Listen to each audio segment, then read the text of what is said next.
नमस्कार मित्रों, sociology with Dhruv Dikshit channel में मैं ध्रुव कुमार दीक्षित आपका स्वागत करता हूं। मध्य प्रदेश छत्तीसगढ़ की जनजाति पे जो चर्चा चल रही उस सीरीज के तहत आज मैं आपको छत्तीसगढ़ की एक जनजाति भुंजिया, जी हाँ भुजिया पे आपके साथ चर्चा करूंगा। भुजिया इसकी संख्या बहुत है, संख्यात्मक दृष्टि से बहुत ही अल्पक जनजाति है। इसका विस्तार भी ज़्यादा नहीं हुआ छत्तीसगढ़ में, ये सिर्फ छत्तीसगढ़ के रायपुर परिक्षेत्र में ही पाई जाती है। इनका ज़्यादा विस्तार नहीं है। रायपुर के वृंदावनगढ़ एक तहसील है रायपुर में, वहाँ इनका है। ये एक वन्य जनजाति है। इनका छत्तीसगढ़ ही उद्गम रहा है। अर्थशास्त्री, मानव शास्त्री और शास्त्री शेरिंग ने इनका अध्ययन करके बताया था कि विशाखापत्तनम से रायपुर की जमींदारी जो है, विशाखापत्तनम से लेकर रायपुर के बीच का जो लैंड रेवेन्यूज एरिया, इसमें भुजिया जनजाति के लोग रहते हैं। ये वृंदावनगढ़ की सीमा से लगा है और यहाँ की जमींदारी भी वृंदावन के दक्षिण की ओर थी। इनका बहुत पुराना अस्तित्व है। ये भी पहाड़ों और पेड़ घने जंगलों से घिरे एकांत में निवास करना पसंद करते हैं। जैसे छत्तीसगढ़ में आपने बिरहोर, बिजवार और पहाड़ी कोरवा का जो महत्व है, वैसे ही भुजिया जनजाति का भी महत्व छत्तीसगढ़ में है। इनके बारे में कई किंवदंतियां हैं। कुछ लोग कहते हैं धान और पशु पक्षियों को भूंज कर खाते हैं, इसलिए इनका नाम भुजिया पड़ा। हालांकि ये कोई परिभाषा या इनके भुजिया नामकरण के लिए कोई उपयुक्त नहीं, अटपटा सा लगता है, क्योंकि भूंज कर तो आदिवासी समाज में सभी जनजाति के लोग मांस वगैरह को भूंज के खाते हैं। उनके नाम भुजिया क्यों नहीं पड़े, इनका नाम भुजिया क्यों पड़ा? अब इसके पीछे कोई ना कोई उत्पत्ति, कोई कथा या मिथक जरूर होगी, लेकिन अभी ऐसा कुछ मिला नहीं है। हाँ, A.L. नाहरिया जी ने और बसंत निर्गुणे जी ने अपनी पुस्तक में एक कहानी है, उसमें कहा जाता है कि एक बार एक घूमने फिरने वाला एक गौड़ जो था, वो नदी किनारे घूमता था। एक पैरो नदी में उसने मछली पकड़ने का काम कर रहा था, तो उसकी जाल में एक पत्थर फंसा। उसने देखा जाल से, पत्थर को निकाल के अलग रख दिया, फिर दोबारा डाल डाला, फिर जाल में पत्थर। 3-4 बार उसने करा, हर बार वो पत्थर रखता, फिर उसने बाद में नदी के किनारे रख दिया पत्थर को और अपनी मछली पकड़ने की स्वाभाविक प्रक्रिया करता रहा और चला गया। रात में उसको स्वप्न आया कि वो पत्थर जो तुमने नदी से निकाला है, किनारे रख दिया है, वह बूढ़ा देव है, जो गौड़ जनजाति का सबसे बड़े देवता है। और उसमें कहा कि इसको आप जाइए, उसकी पूजा करिए और देखिए आपकी जाल में अगर कल हिरण फंस जाता है तो ये स्वप्न आपका सत्य होगा।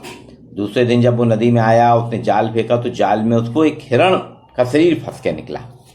तो उसका प्रमाण था, उसने उसकी पूजा करना शुरू कर दी, बूढ़ा देव की पूजा करी। फिर धीरे धीरे लोग वहाँ आने लगे और बताते हैं कि इसमें लफंदी नामक गांव है, वहाँ की हलवा जनजाति का एक व्यक्ति मिला जिसका नाम कोणा था। ये लूला, लंगड़ा, गूंगा, बहरा, अंधा और कुष्ठ रोगी था, मतलब सभी प्रकार से प्राकृतिक बीमारियां थी इसको। वो गांव के लोग उसको लेके आए जब उस बूढ़ा देव पत्थर के पास, तो वहां आते ही से उसकी सारी बीमारियां, सारे कष्ट दूर हो गए और स्वस्थ हो गया। तो इसके बाद धीरे धीरे भुजिया जनजाति जो है, इसका उपजन गौड़ जनजाति से हुआ है। ये जो कुछ कथाएं जो चर्चा में हैं, उनके कहते हैं भुजियाओं का उद्भव गौड़ और हलवा जनजाति से हुआ। इसलिए ये आज भी भुजिया जनजाति गौड़ और हलवा को अपना पूर्वज मानते हैं। ये एक मिश्रित जनजाति के रूप में चौखटिया, भुजिया, हलवा, गौड़ बहुत सी परंपराएं मानते हैं। बूढ़ा देव, बड़ा देव की पूजा करते हैं।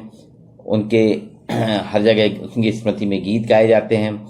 इनके बहुत से गोत्र हैं और गोत्र चिन्ह इनके भुजियाओं के गौड़ों से मिलते जुलते हैं। ऐसा कहा जाता है कि एक बार कमारों को जीतने के कारण चिंडा राजा के राज में सैनिक थे, तो चिंडा राजा भुजिया पाई की कहावत चलती है। पाई का अर्थ होता है पैदल सैनिक, और रिसले जो एक मानव शास्त्री हुए, उन्होंने चिंडा भुजिया को भी छत्तीसगढ़ की जनजाति बिजवार से उत्पन्न होने का बताया। अलग अलग है इनकी संख्यात्मक दृष्टि से काफी कम है, ज्यादा नहीं है। ये 3 उपशाखाओं में विभाजित है: खुलरिया भुजिया, चिंडा भुजिया, चौखटिया भुजिया। तीनों अलग अलग हैं, इनमें रोटी व्यवहार आपस में, लेकिन बेटी व्यवहार नहीं होता। ये चौकटिया भुंजिया अपने आप को सबसे ऊंचा, और तीनों में चौकटिया अपने आप को सबसे ऊंचा और पवित्र मानते हैं। इनका कहना है ये अपनी परंपरागत व्यवहार रखते हैं, अपने आप को किसी से मिलते जुलते नहीं हैं और अपने को किसी भी प्रकार का समझौता नहीं करते, अपने आप को पवित्रता में सबसे ऊपर मानते हैं। इनकी रसोई में भी कोई नहीं आ सकता, सबका इन्हीं के लोग आएंगे। और ये इनकी दीवारें जो होती हैं, घर होते हैं, ये लाल रंग से होते हैं।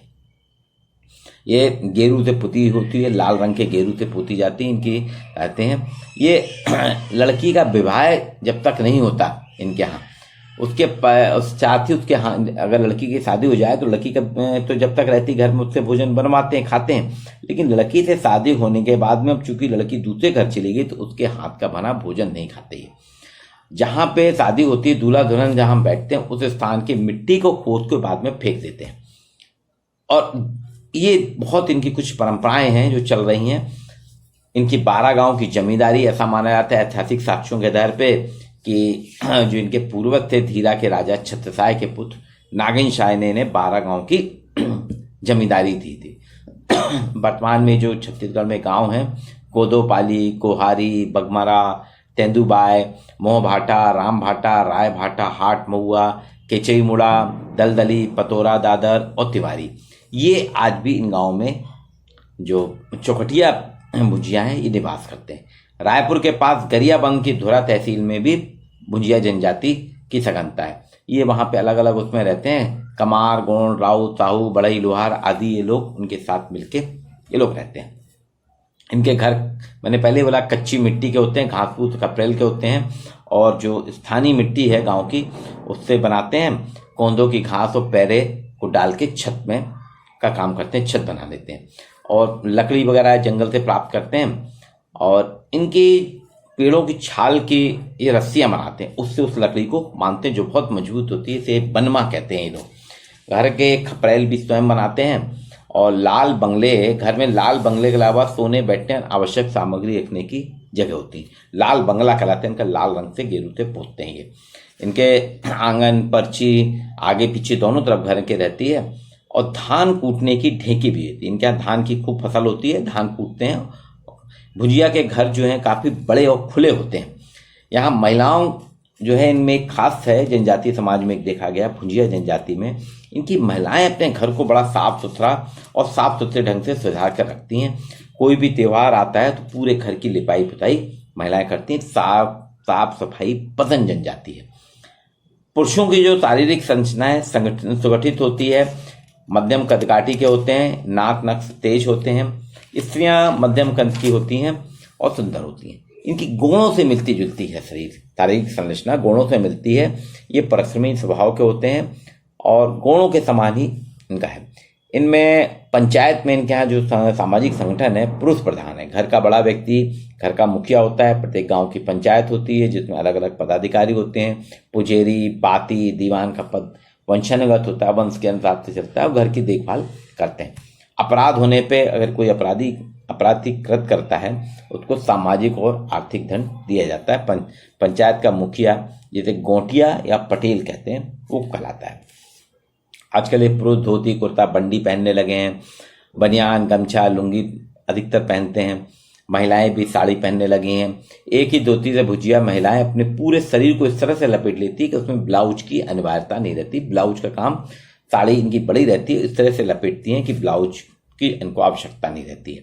बच्चे आधुनिक कपड़े पहनने लगे हैं, प्लास्टिक के जूते चप्पल का चलन हो गया है। आभूषण, महिला आभूषण प्रेमी हैं। गले, हाथ, पैर, कान में चांदी के पारंपरिक आभूषण पहनती हैं। गले में रुपयों के सिक्कों की माला पहनते हैं जो हर स्त्री पहनती है। सिक्कों की माला बनाते हैं, ये खुद ही बंधा कहा जाता है, ये बना लेते हैं सिक्कों से और उसको हर स्त्री पहनती है। मूंग माला, कंठी पहनती है, पैर में पट्टी, पढ़ाई, बनोरिया, ये अलग अलग आभूषण इनको बहुत जाता है। गुदने का भी शौक है, गुदना भी कराते हैं। इनका गुदने इनके शरीर का एक सभी जनजातियों की तरह इनमें भी एक स्थायी अलंकरण है। इनका कहना है कि गुदना हमारे शरीर की सुंदरता का प्रतीक है। ये हमारी जनजाति समाज की पहचान है, प्रतीक है, सिंबल है। आर्थिक आधार पर देखा जाए तो भुजिया कृषि आधारित है। ये कृषि करते हैं, कृषि के इनके मालिक होते हैं, इनके पीढ़ी दर पीढ़ी जमीन चली आ रही है, उसी पे अपनी कृषि करते हैं।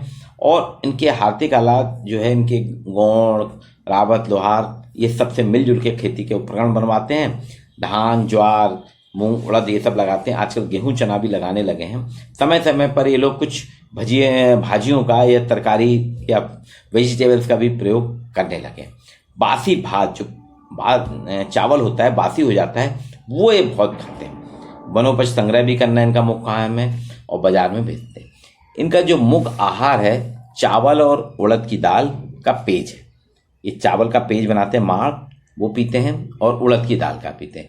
महुआ और चावल की शराब का बहुत बेहतासा प्रयोग करते हैं, शराब बहुत पीते हैं। ये गांजा, भांग, तंबाकू भी पीते हैं। अन्य खानदानों, ये मांसाहारी है, भुजिया जनजाति मांसाहारी है, इसके लिए तीर धनुष इनके साथ रहता है। और ये खरगोश से लेके हिरण आदि का शिकार करते हैं और मछली का शिकार करते हैं। और व्रत त्योहार, जब भी कोई त्योहार आता है, तीज त्योहार, तो पूरे सामूहिकता के साथ ये लोग शिकार करके भोजन करते हैं। जन्म इनके यहाँ शिशु जन्म खुशी का अवसर है। 3 दिन तक शिशु जो होता है, प्रसव के प्रसूता 3 दिन तक अपने बच्चे के साथ रहती है। 3 दिन के बाद उसके स्नान करा के उसका शुद्धिकरण होता है और बार बार दूध पानी का छिड़काव किया जाता है। जहाँ पे प्रसव होता है उस एरिया का दूध पानी से छिड़काव करते हैं। 6ठे दिन छठी पूजा होती है। इस दिन पुरुष जो है, पिता जो है, वो अपने बाल और मूछ कटवाते हैं। फिर इसके बाद नामकरण संस्कार है। इनके मृत्यु होने पर शव को जमीन में दफनाया जाता है, गाड़ा जाता है। पिता का मृतक संस्कार उसका बड़ा पुत्र करता है। मृत्यु होने के 3 दिन तक सूतक चलता है। तीसरे दिन बाल और मूछें मुड़वाई जाती हैं, भोज दिया जाता है। भुजिया जनजाति स्वर्ग और नरक की अवधारणा आज भी मानते हैं। इनका कहना है अच्छी बुरी आत्माओं पे इनका विश्वास है। ये देवी देवताओं पे खूब भरोसा करते हैं। इनकी आस्था, इनके गुनिया, ओझा, सिराहा जो हैं, वो इनके झाड़ फूक करके इनके दुखों को दूर कराते हैं, बुरी आत्माओं से दूर रखते हैं। बूढ़ा देव, काला कुंवर, माटी देव, माता देव इनके प्रमुख देवी देवता हैं। एक टोना टुटका तंत्र मत में बहुत ज्यादा विश्वास है। अन्य जनजातियों की तरह भुजिया जनजाति का भी टोना टुटका, जादू टोने में बहुत ज्यादा विश्वास है। इनके जानकार बहुत अच्छे हैं। ये झाड़ फूक के माध्यम से ग्रामीणों का इलाज भी करते हैं। इनके यहाँ कछुए को बहुत महत्व दिया जाता है। कछुआ हर घर में होता है, कछुए की पीठ रखती है। इनका ऐसा विश्वास है कि पृथ्वी जो है कछुए की पीठ पे ही टिकी हुई है, इसलिए कछुए की पूजा करते हैं। कछुआ इनको पवित्र मानते हैं और अपने घर में रहते हैं। इनके गोत्र जो हैं गोणों की तरह है। मुख्य रूप से मरकाम, नेताम इनके गोत्र हैं, जैसे गोणों में वो इनके भी हैं। और इनके बीच में इनके संबंध होते हैं। समगोत्री विवाह इनमें वर्जित है। सहमति विवाह, सहपलायन और तलाक इनका होता है। लमसेना विवाह प्रथा भी इनके यहाँ है। वधु मूल की प्रथा है कि वधु का मूल दिया जाता है। और ये संख्यात्मक दृष्टि से बहुत कम है, लेकिन अब धीरे धीरे उन्नत होती जा रही है, खेती किसानी कर रही है। ये गोणों की उपशाखा है, रायपुर के आसपास पाई जाती है। इनके पास हलवा और गोणों के रक्त से उद्भूत एक मिश्रित जनजाति है। ये कृषिधारी हैं, किसान हैं, ये मांसाहारी हैं, पवित्रता का विशेष ध्यान रखते हैं। और इनके यहाँ एक लाल बंगला जो इनका मिलता है, लाल बंगले में इनका जो बनता है, जिस मकान में रहते हैं उसको लाल बंगला कहते हैं। लाल गिरी से पोता जाता, उसमें भुंजिया के अलावा किसी दूसरे व्यक्ति का प्रवेश ही नहीं है। यहाँ तक ये है कि इनकी बेटी की शादी हो जाती है, शादी के बाद उसके हाथ का बना खाना भी नहीं खाते, उसका भी प्रवेश इनके यहाँ वर्जित है। तो वो इनके समाज के ही लोग आते जाते हैं, उसको लाल बंगला कहते हैं। लाल बंगले में हम आप जैसे जाना चाहें तो हमारा प्रवेश वर्जित है। कछुआ इनका आस्था है कि कछुए की पीठ पे पृथ्वी रखी हुई है, कछुए को पवित्र मानते हैं, उसकी पूजना करते हैं। ये अलग अलग हैं। इनके घरों में का इनका बहुत महत्व है। कच्चे घरों में रहते हैं, संख्यात्मक दृष्टि से बहुत कम है और सौंदर्य प्रिय हैं। खेती किसानी करते हैं, गौणों के समान सदृश हैं, उतने ही मेहनती हैं। ये है भुजिया जनजाति।